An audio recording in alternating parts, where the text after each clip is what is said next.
네,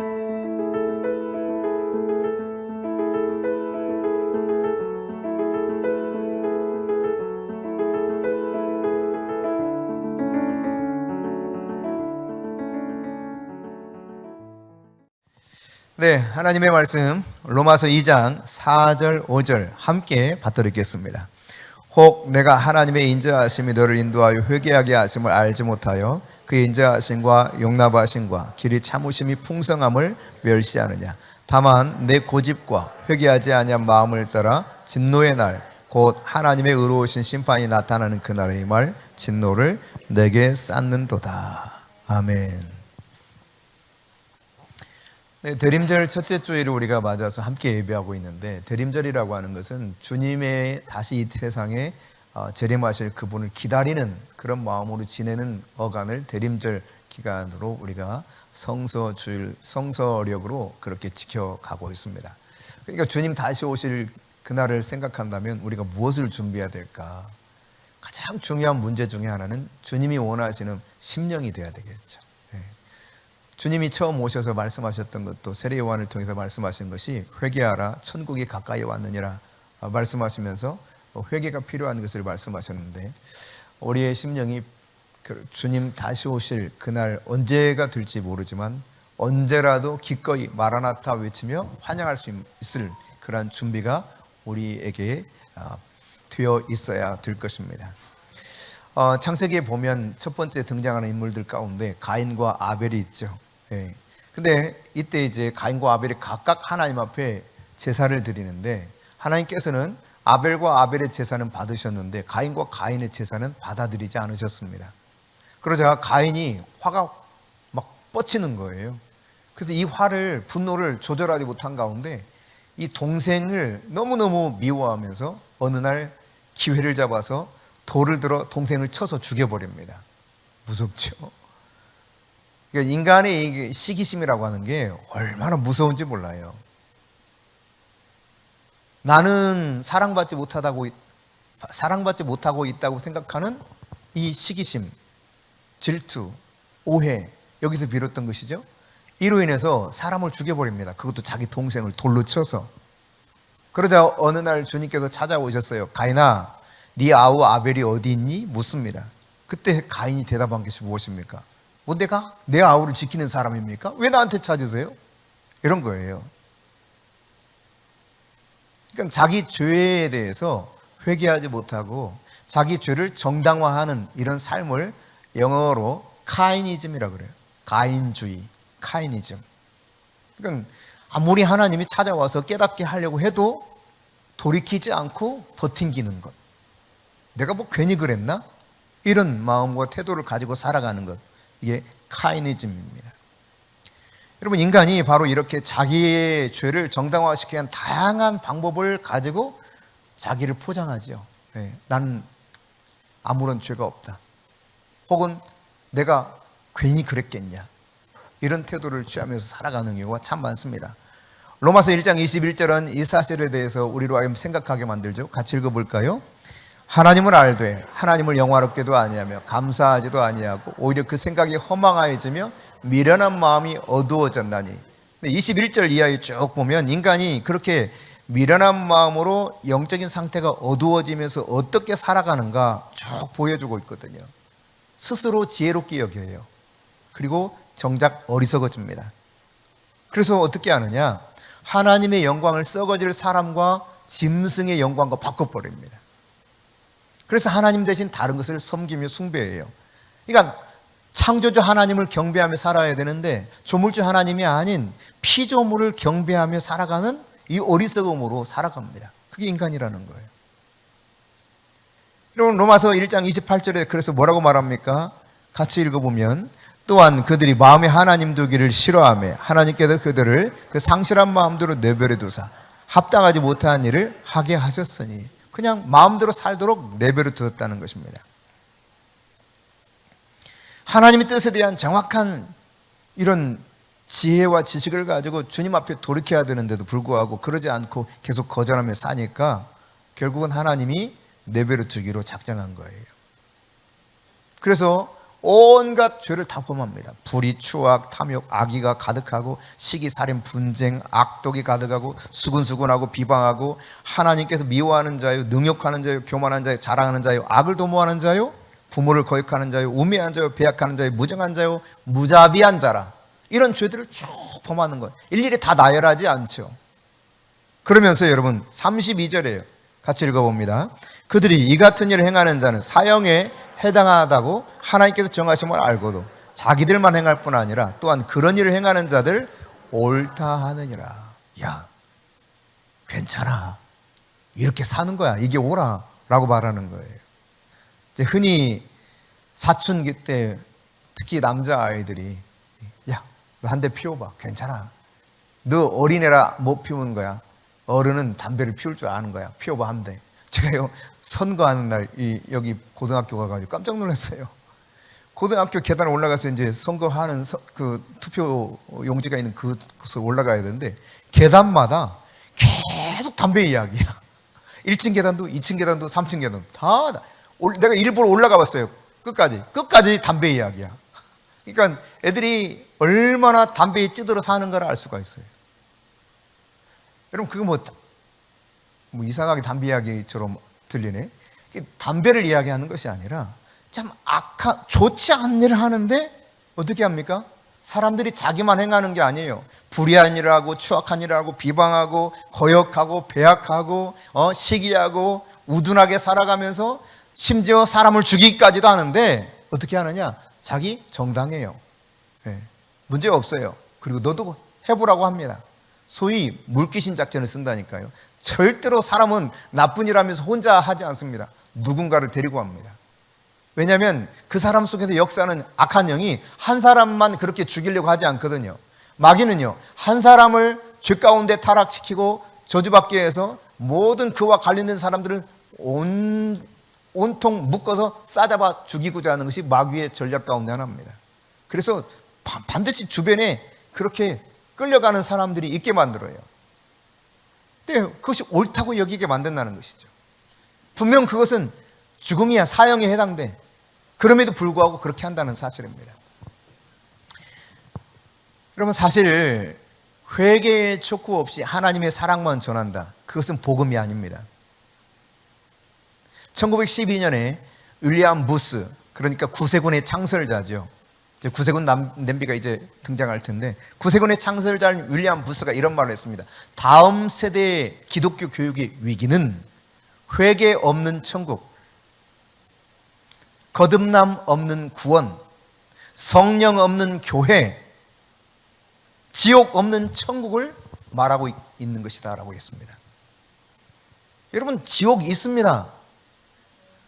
예수를 믿지 않으면 반드시 그 사람은 죄의 문제로 말미암아 틀림없이 마귀를 위해서 예비해 두신 마귀의 종로를 하다가 죽어간 그 사람도 동일하게 지옥 인생 되는 것입니다. 거듭남 없이 절대로 구원받을 수가 없습니다. 그런데 그저 교회만 다니면 구원받을 수 있는 것처럼 말합니다. 아닙니다, 여러분. 회개 없는 용서가 있습니까? 그렇지 않습니다. 반드시 회개를 요구하고 있습니다. 예수님께서 공생에 사시면서 첫 번째 외쳤던 메시지 기억하십니까? 회개하라, 천국이 가까이 왔느니라. 그러니까 하나님이 우리에게 주시는 놀라운 그 은혜의 삶을 누리면서 천국 백성이 될 수 있는 그 길은 전제가 있어요. 전제. 회개라고 하는 전제가 있습니다. 회개 없이 천국이 있을 수가 없습니다. 적어도 여러분 복음이 처음 선포되었던 초대교회 당시에는 사도 베드로가 아주 단순한 복음을 전합니다. 예수 그리스도 십자가에 매달려 죽은 이유가 뭐냐? 너희와 너희 조상들을 이렇게 죽였다. 그러나 죽은 자 가운데서 하나님께서 그를 다시 살리셨다. 누구든지 이 예수를 믿으면 죄를 용서받고 구원받을 수 있다고 하는 단순한 복음을 선포했을 때 사도행전 2장 37절에 어떤 결과가 나타나느냐? 같이 읽습니다. 그들이 이 말을 듣고 마음에 찔려 베드로와 다른 사도들에게 물어 이르되 형제들아 우리가 어찌할꼬 하거늘. 여러분 말씀을 들을 때 너무 가슴이 찔려요. 그 찔림을 받고 그럼 우리 어떻게 하면 좋아요? 어찌할꼬 외치는 이런 것이 지극히 당연함에도 불구하고 그렇지 않은 세대가 되어버렸어요. 자, 여러분, 이렇게 정말 변화받고 회개해야 되는데도 불구하고 그렇지 않고 살아가는 사람이 너무 많습니다. 그런데 하나님께서 그 악한 사람들을 그냥 내버려 두시는 거예요. 우리가 봐도 저거는 그냥 어떻게 당장이라도 뭔가 해야 될 것 같아. 그런데 그 악인조차도 하나님이 선대하시는 경우를 우리가 직접 목도하고 있습니다. 그래서 그 모습을 바라보게 될 때 하나님 진짜 이 세상 공평하게 다스리는가 안 믿길 수도 있어요. 하나님은 도대체 왜 이러실까? 그러나 하나님은 그렇게 악인을 선대하시는 분명한 이유가 있는 것입니다. 마태복음 5장 45절에 보니까 하나님은 악인에게도 해와 비를 동일하게 의인처럼 주신다는 거예요. 심지어 어떤 때는 악인들에게 햇빛도 더 주고 비도 더 줍니다. 다시 말해 더 풍성한 삶을 살도록 허락하시는 때도 있다는 사실이에요. 기가 막히죠. 시편 37편 35절은 뭘 말합니까? 네가 악인의 세력을 보는데 아주 큰 세력. 근데 이게 말이죠. 그 나뭇잎이 너무너무 무성해. 다른 말로 말하면 너무나 풍성한 그러한 복을 누리면서 살아가는데 아주 악한 사람일수록 그렇게 살아간다는 거예요. 깍두기 머리들 요즘 흔하게 주변에서 보기는 쉽지 않습니다만 과거에는 길거리에서 깍두기 머리들 보기 쉬웠습니다. 그 사람들 보통 가지고 다니는 차가 뭐예요? 웬만한 거 안 끌고 다닙니다. 절대로. 시커먼 큰 차들 끌고 다닙니다. 그리고 그 깍두기 머리들의 우두머리는 정말 잘 삽니다. 제가 그 우두머리 집을 한번 가본 적이 있어요. 몰랐죠? 나중에 들어보니까 조폭 두목이래. 이 사람이 회개하고 예수를 믿었는데 아직도 조폭세계 못 떠난 그런 사람. 제가 그 집에 이렇게 들어가 본 적이 있어요. 사업처도 여러 개 가지고 있고. 여러분, 세상을 보면 경건하지 못하게 살아가는데 이 너무너무 참 인생 편하게 잘 사는 거예요. 이런 모습을 바라보게 될 때 하나님이 저들을 향해서 무슨 계획을 도대체 가지고 있을까? 여기에 대해서 심각하게 오해할 수가 있습니다. 하나님은 오해하는 거죠, 결국. 그러나 여러분, 이런 인간의 오해에 대해서 성경은 오늘 본문에서 뭐라고 말합니까? 다시 로마서 2장 4절입니다. 같이 읽습니다. 혹 내가 하나님의 인자하심이 너를 인도하여 회개하게 하심을 알지 못하여 그 인자하심과 용납하심과 길이 참으심이 풍성함을 멸시하느냐. 이게 바로 하나님이 길이 참으시는 이유, 저들을 선대하시는 까닭이라는 것입니다. 무엇을 말하고 있습니까? 저들이 회개하기 원한다는 걸 기다리고 계시는 거예요. 계속 죄를 지어도 괜찮다, 아무렇게나 살아도 된다, 잘 살 수 있지 않냐, 이것을 부추기기 위해서 하나님께서 악한 사람들에게 여전히 햇빛과 비를 주면서 부유하게 사느냐? 아니라는 겁니다. 하나님이 지금 막 구슬려서라도 달래서라도 야, 너 그러면 안 되는 거 알지? 내가 그래도 이렇게 너 사랑하고 너를 복을 주는 거 알지? 그러니 돌이켜야 되지 않겠어? 하나님이 지금 그렇게 말씀하고 계시다는 겁니다. 여러분, 우리가 하나님의 말씀을 오늘 로마서 2장에서 말씀하신 것처럼 성령을 통해서 하나님이 우리에게 말씀하신 그대로 받아들일 수 있어야 돼요. 우리뿐만 아니라 이 어둠 속에서도 편안하게 살아가는 수많은 죄인들이 이 말씀을 고지것대로 받아들일 수 있어야 됩니다. 하나님은 기회를 주고 계시는 거예요. 돌이킬 기회. 그러니까 아무리 악한 일을 해도 멀쩡하니까 사람들이 이렇게 살아도 괜찮은가 보다 생각하고 편하게 그냥 마음 편하게 살아가요. 죄를 범하면서. 사람 죽여도 괜찮고. 가인 여러분 보세요. 하나님, 가인이 아벨을 쳐 죽였잖아요, 돌로. 얼마나 악합니까? 그런데 하나님이 그를 심판하시는 그 가운데서도 그에게 인자하심을 베푸십니다. 가인을 벌한 자는 7배의 벌을 줄 것이다. 그래서 가인을 보호하셔요. 그게 하나님이십니다. 가인이 잘했다는 겁니까? 가인이 앞으로도 사람을 죽여도 된다는 이야기입니까? 괜찮다는 이야기입니까? 아닙니다, 여러분.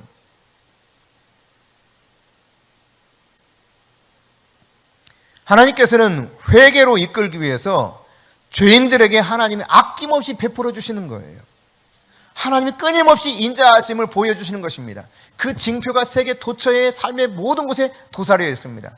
그 첫 번째 한 가지 이유를 우리가 생각해 본다면, 그 징표를 생각해 본다면, 좀 복된 가정, 경건한 가정에서 잘할 수 있는 은혜를 주셔요. 믿는 가정이든 믿지 않는 가정이든 여러분 좋은 그런 가문들이 있습니다. 그리고 편안하게 잘 사는 가정들도 있습니다. 태어나면서부터 그들은 인생의 아주 시작이 아주 훌륭하게 시작할 수 있게 돼요. 이미 받은 것이 달라요. 출발선이 달라요. 그 가운데 살아가고 있는 사람들이 꽤 있습니다. 존경받을 만한 부모님을 두었죠. 네. 그 밑에서 살아가는 큰 축복을 누립니다. 여러분, 이런 모든 것들이 무엇 때문이라는 것입니까? 하나님은 너 이렇게 내가 복을 주는데 인생의 주인된 나를 외면하고 내 뜻을 저버리고 살겠다고? 지금 빨리 돌이켜. 주님 말씀하고 계시는 거예요. 여러분, 그렇게 악하게 살아가는데 하나님이 인자하심을 베푸는 또 다른 징표. 죄인들은 생명도 즐겨. 잘 안 죽어요. 생명이 자꾸 연장돼요. 빨리 죽어버렸으면 좋겠는데 선한 사람들은 못 견뎌서 빨리 죽기도 하는데 죄인들은요, 얼마나 악한지 생명줄도 길다니까 즐겨요. 즐겨요. 하나님 그 생명을 연장시켜 주시는 것입니다. 하나님이 양심을 통해서 막 찌릅니다. 너 그렇게 살면 안 되지. 이성을 통해서도 깨닫게 하십니다. 너 그러면 안 되는 거 알지? 그런데 이거를 계속 거부하죠. 돌이키도록 찔림을 받게 하고 판단할 수 있는 능력도 주시는데 다 거부해요. 계속 악하게 살아갑니다. 하나님이 뭐라고 하는 것에 대해서 오히려 하나님께 도전해요. 하나님이 훈계하면 하나님께 막 도전하는 이런 마음으로 살아가요. 예수 그리스도 그분이 사랑을 베풀어 주시는데도 불구하고 멸시합니다. 죄를 버젓이 아무렇지도 않게 짓습니다. 근데 그렇게 살아가는데도 불구하고 하나님이요, 그들을 그대로 내버려 두셔요. 묵인하고 계신단 말이에요. 당장 불덩어리 떨어져서 심판하면 속이 후련할 텐데, 응? 안 그러셔. 어쩜 좋아. 그게 하나님의 자비하심이에요. 여러분, 우리가 이 세상을 살아가면서 하나님의 법을 위반하고 하나님을 배반하고 하나님께 막 악하게 하면서 이와 같이 세상 가운데 정말 생각도 못하는 어마어마한 죄를 범하면서 남의 영혼을, 남의 목숨까지도 앗아가는 이런 기가 막힌 일들이 벌어지고 있는데 저들은 멀쩡하단 말이에요. 멀쩡해요. 근데요, 선하게 살면서 하나님 앞에 헌신하고 열정적으로 하나님을 섬기는 그런 영혼들, 목숨을 걸고 복음 전하기 위해서 갔던 선교사들, 정말 풍토병 걸려서 죽어가 버립니다. 전염병 걸려서 그냥 힘없이 죽습니다. 사고로 죽기도 합니다. 총에 맞아 죽기도 합니다. 세상을 너무 힘없이 떠나버리는 거예요. 왜 그럴까요, 여러분? 왜 그럴까?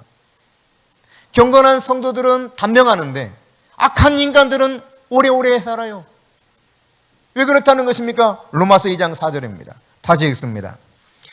혹 내가 하나님의 인자하심이 너를 인도하여 회개하게 하심을 알지 못하여 그의 인자하심과 용납하심과 길이 참으심이 풍성함을 멸시하느냐? 죄가 있어도 여전히 내가 살 수 있는 그 이유, 무엇 때문이라는 것입니까? 하나님의 인자하심, 하나님의 긍휼이 풍성하심 때문에. 계속 그렇게 살아가잖아요. 그러면 어떻다는 겁니까? 5절 읽어봅시다. 5절. 다만 내 고집과 회개하지 아니한 마음을 따라 진노의 날 곧 하나님의 의로우신 심판이 나타나는 그날에 임할 진노를 내게 쌓는도다. 끝끝내 돌이키지 않는 그 삶, 그러나 마지막까지 잘 살아갈 수 있을지 모르지만 계속 진노를 쌓는 거예요. 지옥도 등급이 있습니다, 여러분. 진짜예요. 지옥도 등급이 있어요. 천국도 등급이 있습니다. 성경에서 말씀하고 있는 겁니다. 해와 달의 영광이 다르고 별들이 영광이 다 다르다고 그랬어요. 지옥도 마찬가지예요. 지옥 중에 상지옥을 가도록 계속 죄를 쌓는 사람들이 있어요. 뭐 아무렇지도 않은데 뭘. 야, 이 땅가는 나처럼 잘 사는 사람 봤어? 야, 나 따라와 봐. 너도 잘 살게 돼. 악한 인간들이 악한 계교로 수많은 사람들을 힘들게 하면서 남들은 잘 몰라요. 법도 잘 모르기 때문에 아주 교묘하게 남의 거 쏙쏙 빼가서 또 그것이 발각될 것 같으면 억울하게 사람 죽게 만들기도 하고 다양한 방식을 다 취하는데 잘 살아. 어쩌라는 거예요 이거. 하나님이 지금 그냥 인자하심과 긍휼이 풍성하심으로 길이 참고 계시다는 겁니다. 길이 참고 계시다.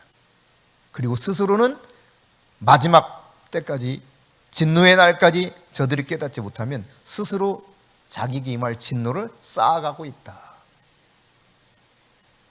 여러분, 하나님이 얼마나 인자하신가. 이 죄인들에게 그렇게 생명만 오래 사는 게 아니라 건강하게 살게 만들어. 예수 잘 믿는 사람들 가운데는 막 비실비실해가지고 몸이 아파도 막 어쩔 줄 몰라 하기도 하는데 예수 안 믿는 그 인간은 아주 건강해. 미치겠어 이거예요.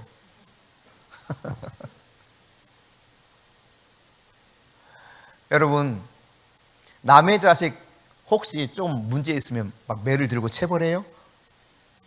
한번 해보지. 남의 자식은 아무리 못된 망아지처럼 굴어도요, 아휴, 이러고 말지. 내가 매들고 가서 때리진 않아요. 때릴 수도 없어. 때렸다면 큰일 나. 자기 자식이니까 체벌도 하는 거예요.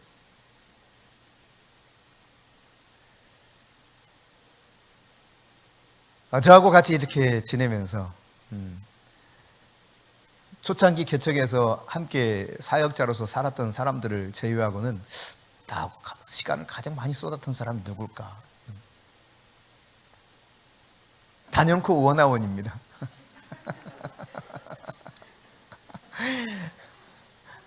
고양화 권사님이 그 다음에요. 거의 둘이 이제 쭉 한동안 저하고 같이 쭉 이렇게 훈련받으면서 있었는데 걸핏하면 찾아오는 게 원아원이기 때문에 압도적으로 원아원이 1위죠, 1위. 제 시간과 에너지를 가장 많이 이렇게 쏟아붓게 만들었던. 그러면서 저한테 많이 혼나기도 했어요. 사람들은 잘 분별을 못합니다. 그럼 저희는 들으면 저게 거짓인지 아닌지 알아요. 막 혼냅니다. 그리고 처음에는 막 잡아댑니다. 나중에 쭉 이야기하면 결국 죄송하다고 합니다. 다음부터 거짓말하지 마. 네, 안 고쳐집니다. 수도 없이 이 싸움을 했습니다. 또 나중에 이제 훈련을 받다가 직장을 보내야 되겠는데 직장만 가면 많이 가야 2개월? 그러면 직장 그만둬요. 어떻게 하면 오래 다닐 수 있게 만들까? 물론 이제 그때 훈련 받을 때에도 아침에 10시까지 이렇게 교회에 오도록 했어요. 그럼 늦는 때가 그냥 다반사야. 늦으면 이제 안 되겠다 싶어가지고 하도 이게 잘 지켜지지 않으니까 벌금을 내게, 벌금. 1분 늦을 때마다 얼마 약속하자. 그래서 그걸 좀 훈련시키고 직장에 가게 됐는데 얘가 직장을 안 나가 잘. 그냥 제끼고 놀아버려요.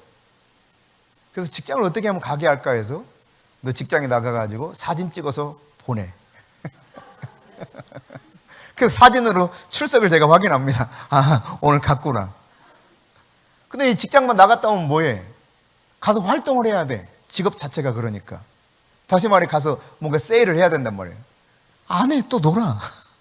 그래서 얘가 가면 틀림없이 잘할 자질을 가지고 있어요. 하나님 그런 은사를 주셨어요. 그래서 어떻게 하면 이거를 하게 만들까? 하루는 불러가지고 또 너 매일매일 나가서 딱 펴고 하는 거 사진 찍어서 보내. 그것도 사진 다 받았어요. 하면 잘했다. 그래, 아이고 잘했다. 그러니까 이런 일들이 지난 수요일 날 오전에 이렇게 쫙 스쳐 지나가더라고요. 수요일 오전 성경 공부 팀하고 성경 공부를 하는데 갑자기 그 쫙 스쳐 지나가요. 여러분, 남의 자식 혼냅니까? 체벌합니까? 절대로 그런 일 없습니다. 사랑하기 때문에, 내 자식이기 때문에 혼돈내는 거예요. 그러니까 저한테 혼나지 않는 사람은 아직 저하고 거리가 이만큼 멀리 떨어져 있다는 이야기예요. 이걸 잘 아셔야 돼요.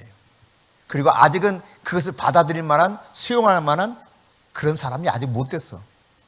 그래서 이야기를 못 하는 거예요. 그렇지만 내 자식이기 때문에, 이런 표현을 굳이 쓴다면 영적으로 내 자식이기 때문에 늘 관심을 가지고 지켜보고 있죠. 뭐가 좀 어떻게 됐으면 좋겠는지. 그래서 내 주영이도 이렇게 지켜봐요. 태환이도 지켜보죠. 늘. 지난주에 왜 안 왔어? 제가 다 기억하거든요. 늦으면 늦는 대로. 왜? 내 자식이니까. 나에게 하나님 맡겨주신 양이기 때문에. 그때로 혼내기도 합니다. 너 늦지 마. 왜 이렇게? 네.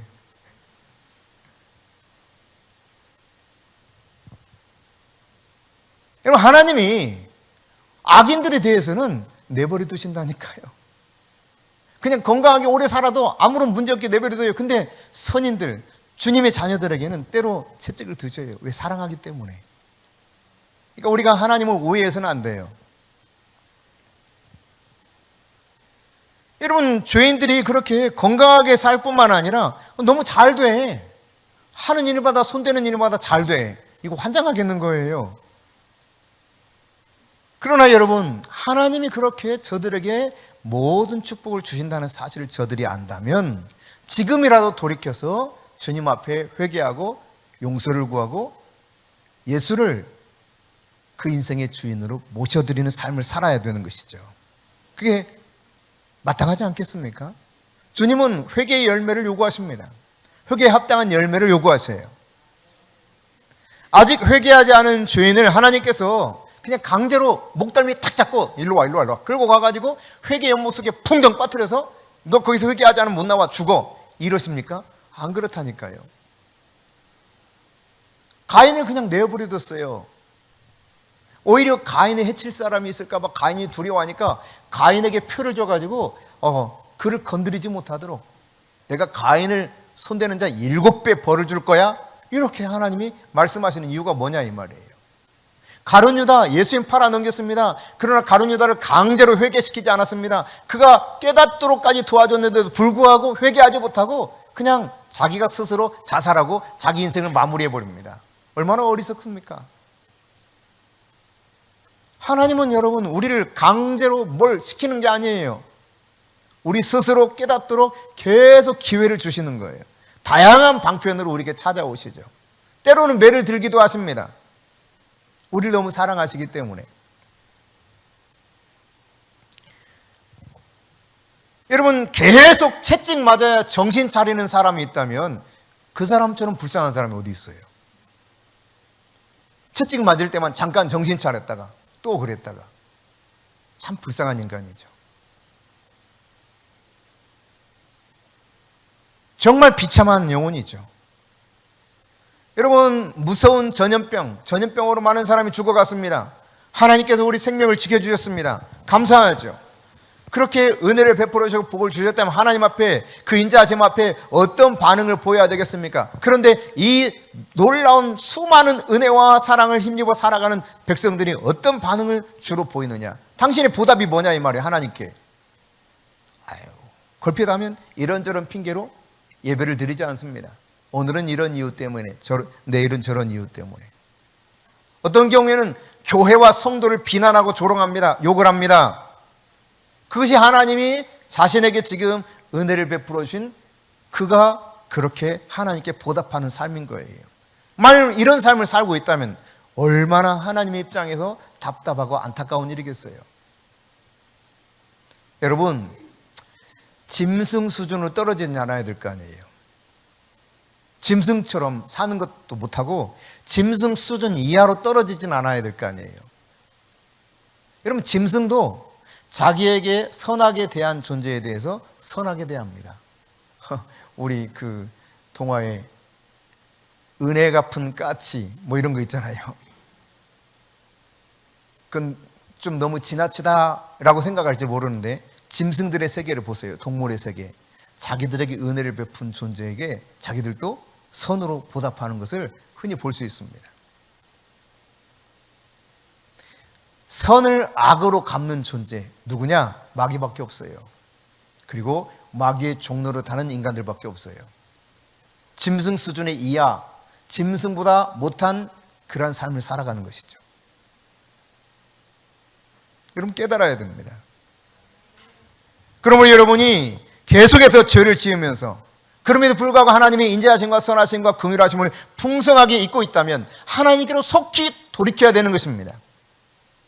그렇지 않다면 짐승보다 못한 삶을 사는 거예요. 하나님은 우리에게 선하게 응대해 주시는데 내가 악으로 달려간다. 이게 바로 짐승보다 못한 인간의 삶을 살고 있는 것이죠.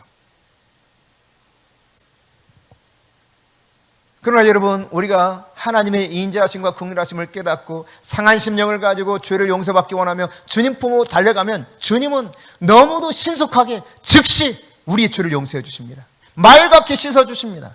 심지어 기억을 못 하십니다. 진홍같이 붉을지라도 양털같이 희게 해주겠다. 주홍같이 붉을지라도 흰 눈처럼 되게 해주겠다. 그것이 주님이십니다. 그 주님 앞에 돌이켜 내 마음을 쏟아놓고 내 상한 심령을 내려놓고 나가면 되는 거예요. 왜 여러분 그렇게 신속하게 주님께서 용서해 주시는 것입니까? 주님이 선하시기 때문에 그렇습니다. 주님이 인자하심이 얼마나 무궁한지 그 영원한 인자하심이 우리에게 있기 때문입니다. 주님께서 우리를 그렇게 대하시는 것은 그분이 인애를 베풀어 주시는 걸 너무 기뻐하기 때문에 그러시는 거예요. 여러분 에스겔 33장 11절 말씀 같이 읽어볼까요? 너는 그들에게 말하라. 주 여호와의 말씀이니라. 나의 삶을 두고 맹세하노니 나는 악인이 죽는 것을 기뻐하지 아니하고 악인이 그의 길에서 돌이켜 떠나 사는 것을 기뻐하노라. 이스라엘 족속아 돌이키고 돌이키라. 너희 악한 길에서 떠나라. 어찌 죽고자 하느냐 하셨다라. 여러분 주님이 말씀하고 있지 않습니까? 악인인들 죽는 것을 하나님이 기뻐하시겠냐는 거예요. 하나님은 한 생명을 천하보다도 더 귀하다고 여겼는데 어찌 그 악인이 죽는 걸 기뻐하겠습니까? 절대로 그렇지 않습니다. 그들이 돌이켜 회개하기를 원하고 있죠. 선지자 요나가 하나님께 말씀을 들었습니다. 요나야 가서 니네웨 가서 말해라. 40일 후면 이 성이 멸망된다고 가서 말해라. 이 말은 그만큼 니느웨 사람들이 죄악이 아주 가득 찼다는 이야기거든요. 근데 요나가 하나님의 성품을 잘 알아요. 만일의 경우 그 말을 듣고 회개하면 저들 멸망시키려다가 그 뜻을 돌이키실 하나님이라는 사실을 너무 잘 압니다. 여러분 그런데 니느웨는 그 당시 말하자면 가장 이스라엘에게 원수 같은 나라야. 그냥 걸핏하면 와가지고 집 밟고 빼앗아가고 사람 죽이고 사람을 죽여도 그냥 죽이잖아요. 그냥 죽창 같은 거에다가 확 던져서 휙 그냥 꼬듯이 그렇게 죽이기도 하고 그냥 바위덩어리나 애를 그냥 둘로 맺혀서 죽이기도 하고 뇌가 터져서 막 죽어버리는 거죠. 너무너무 악독한 사람들이야. 너무너무 많은 피해를 입었어. 근데 그들이 하나님의 심판을 받았으면 딱 좋겠어. 40일 후에 멸망당했으면 딱 좋겠어. 근데 40일 후면 멸망당한다고 외쳐라. 이 말에 대한 결과가 어떻게 돌아올 수 있다 가정이 되기 때문에 요나가 싫은 거예요. 그래서 다시스로 도망을 쳐버립니다. 하나님 말씀을 거절하죠. 근데 배를 타고 도망가는데 이 배가 큰 풍랑이 만나서요 막 물이 넘쳐나면서 금방 배가 파손될 지경이야. 선원들이 막 난리가 났습니다. 각각의 신들에게 막 빌고. 근데 지나가다 보니까 배 밑창에서 한 놈이 쿨쿨 자고 있어요. 넌 뭐야? 그랬더니 난 하나님을 경외하는 선지자라 이거야. 뭐라고요? 하나님을 경외하는 선지자래. 천지를 만드신 조물주이신 그 하나님을 경외하는 선지자가 그래요. 하나님을 경외하면 여러분 어떻게 할까요? 말씀에 두려워 떨겠죠. 그 말씀대로 살아가겠죠. 앞뒤가 안 맞는 거예요. 이 풍랑이 누구로부터 도대체 원인이 어디 있는지 제비 뽑자. 자, 이쯤 되면 사실 제비 뽑기 전에 자수했어야 정상이에요. 근데 끝까지 버팁니다. 제비 뽑았어요. 근데 요나가 딱 나와. 그러니까 요나가 어떻게 합니까? 주님 잘못했습니다. 저 돌이킵니다. 용서해 주세요. 하면 풍랑 잔잔하게 됐을 거예요. 근데 요나가 나 죽이라니까? 나 싫어요. 싫다고요. 던져 죽여. 이게 하나님 앞에 요나가 하는 거예요. 그래서 던집니다. 근데요 죽게 만들지 않아요. 하나님이 어떻게 하셨냐면 큰 물고기 하나를 예비하십니다. 물고기가 삼켜버려요. 여러분 어떤 것이 삼킴을 당했다고 하는 건 소화액에 의해서 아마 뭔가 이렇게 녹아내릴 거예요, 일반적으로. 근데 3일 밤낮을 지났는데도 멀쩡해. 아마 하나님 이렇게 보호막을 쳐주셨던 것 같아. 근데 그 속에서 요나가 구원의 하나님께 호소해요. 내가 이러지 않을게요. 그러니까 하나님이 다시 물고기에게 육지에 토해내게 만들죠. 근데 또 가긴 가는데 가서 이 성읍이 사흘길을 걸어야 된 큰 성읍이라 그랬어요. 이게 심리를 보통 1시간을 가거든요. 4km입니다. 하루길이면 8시간이면 4, 8에 32, 32km. 그러면 사흘길이면 그냥 32 곱하기 3이면 96. 그러니까 약 100km예요. 직경 100km. 여러분 직경 100km면 굉장히 큰 도시죠. 서울이 직경 100km 됩니까? 아마 안 될 거예요. 엄청난 큰 도시입니다. 근데 하루길만 갔어. 근데 요나가 우려했던 그 일이 일어나 버린 거예요. 왕들로부터 짐승들까지 굵은 베옷을 입고 다 회개해. 그러니까 하나님이 마음을 돌이키셔서 저들을 멸망시키려 한 걸 완전히 없었던 일로 해버린 겁니다. 요나가 화가 막 뻗치는 거예요. 근데 그 내리쬐는 태양볕에 하나님이 또 예비하신 것이 있습니다. 박넝쿨입니다. 박넝쿨이 쫙 퍼져 있어요. 근데 여러분 중동지방은 아무리 더워도 이 그늘만 있으면 시원합니다. 그늘만 있으면 습도가 거의 없기 때문에 끈적끈적하지 않아요. 그럼 박넝쿨이 있으니까 시원하죠. 그 속에서 막 불평합니다. 내가 이럴 줄 알았다니까 하나님. 그래서 내가 다시스로 도망친 거 아니에요. 물론 성경은 그렇게 써 있잖아요. 그러나 그런 거죠. 네. 근데 하나님이요 박넝쿨만 예비한 것이 아닙니다. 벌레를 또 예비하셨습니다. 벌레가 싹 갉아먹어 버려요. 다음날 아침에 일어났는데 박넝쿨 하나도 없는 거예요. 근데 그날따라 엄청 햇빛이 내렸죠. 그리고 하나님이 또 뭘 예비하셨느냐, 광풍을 예비하셨는데 뜨거운 광풍을 예비하셨대. 뜨거운 광풍. 이 지방에서 일어나는 시로크라운 열풍을 막 불러서 오신 거예요, 하나님이. 얼마나 뜨거워. 햇빛은 내려쬐지 막 그 더운 바람이 불어서 막 목이 바짝바짝 타지. 미치겠는 거예요. 그러면 도대체 이 박넝쿨 누가 이랬어? 막 이러는 거죠. 하나님이 그때 요나에게 말씀하죠. 야, 네가 박넝쿨 하나 그렇게 아끼니? 너 그렇게 박넝쿨 하나 아끼는 거, 너 그렇게 아끼는 거 보는데 내가 그런데 좌우를 분별하지 못하는 12만 명 이 니느웨에 사는 사람들을 아끼지 않겠니? 그럼 네 성내는 게 옳아? 야, 네가 지금 성내는 게 옳으니? 그러니까 하는 말, 내가 왜 성내는 것이 옳지 않습니까? 내가 죽는 것도 옳습니다. 하나님께 막 그냥 대듭니다. 막무가내예요. 오직 자기 생각밖에 없는 거예요. 여러분, 그러나 하나님께서는 악인이라 할지라도 죽는 걸 원하지 않았다니까요. 그들이 돌이켜 사는 걸 원했다는 사실입니다. 오늘 그 하나님의 선하심에 대해서 우리가 무슨 말을 어떻게 하겠습니까? 사람을 데려다가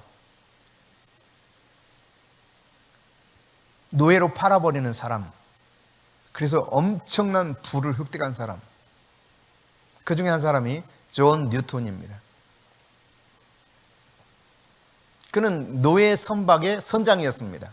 아프리카에서 수많은 사람들을 그냥 붙잡아다가 그냥 붙잡는 거예요.